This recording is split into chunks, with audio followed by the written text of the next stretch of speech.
Before I get into today's topic, I'm starting a brand new question of the day segment. At the end of every video, I'm going to pick a question from the comments and informally answer it. It can be about Star Wars, Halo, the YouTube channel, anything you guys want. So if you see a question that you think looks good, make sure to give it a like. Tune in next time and turn those notifications on, because if I get to your question, you don't want to miss it. Anyway, let's roll the intro.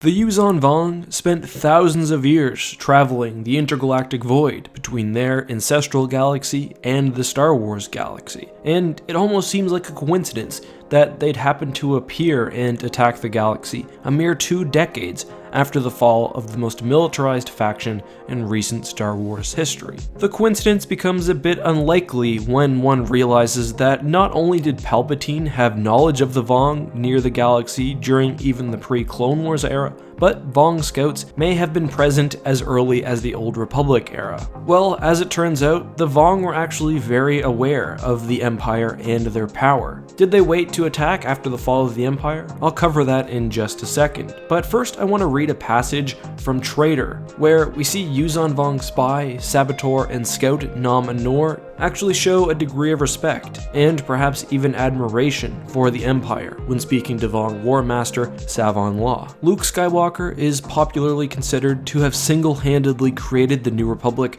by defeating an older, much more rational government called the Empire, and I might add, it is fortunate for us that he did. The Empire was vastly more organized, powerful, and potently militaristic, lacking the internal divisions we have exploited so successfully in the New Republic. The Empire could have crushed our people utterly in their first encounter. Savon Law bristled. The true gods would have never allowed such a defeat. Precisely my point, Nom Anor countered. They didn't. Instead, Luke Skywalker, the Solos, and the Rebel Alliance destroyed the Empire, leaving the galaxy in a state of disarray, a power vacuum that we could exploit, for even then the Solo clan served the true gods without even knowing it. So there's a lot to unpack here. First of all, Nom Anor believed the Empire's might, especially their super weapons, could have been disastrous to the Vong. This is interesting, as it was an opinion shared by some within Luke's Jedi Order early on in the war, and some even sought out perhaps missing or unclaimed superweapons. Practically, it also makes sense. The Vong relied very heavily on large, vulnerable world ships, they possessed no formal territory, and the early planets they captured were absolutely vital to producing new weapons and vehicles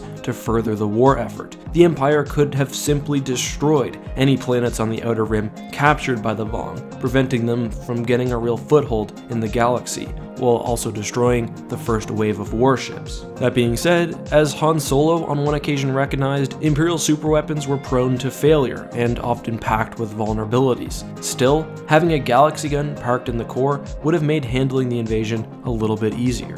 Well, to an extent. Even with those tools, the New Republic generally avoided using not only super weapons, but also destructive tactics, like orbital bombardment. They also spent vast resources ferrying and protecting refugees, trying to save innocents, etc. This would not have been the case with the Empire.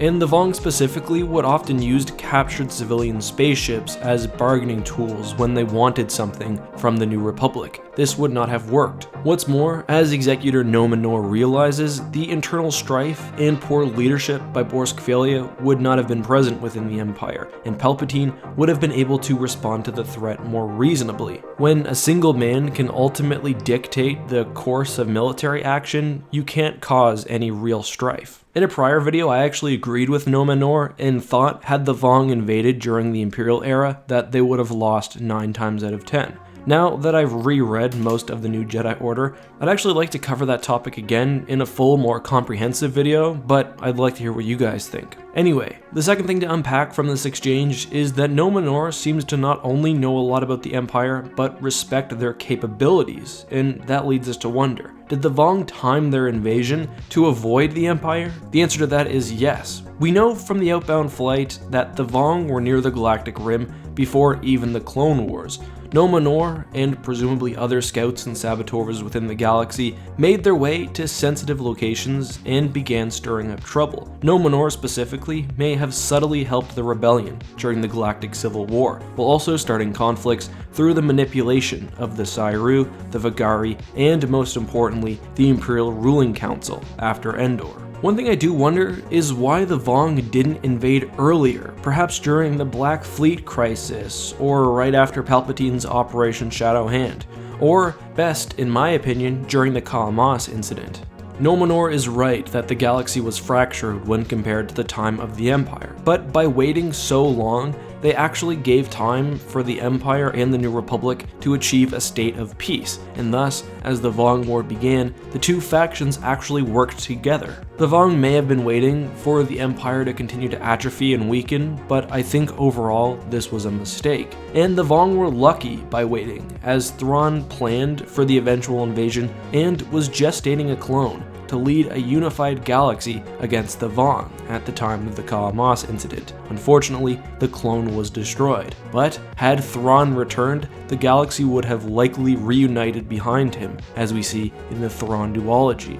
And I think he would have made short work of the Vong. But that's all for today. Let me know what you guys thought of this video, and don't forget to leave a question for the news segment we've started on the channel. Anyway, that's all for today, guys. Until next time, may the Force be with you.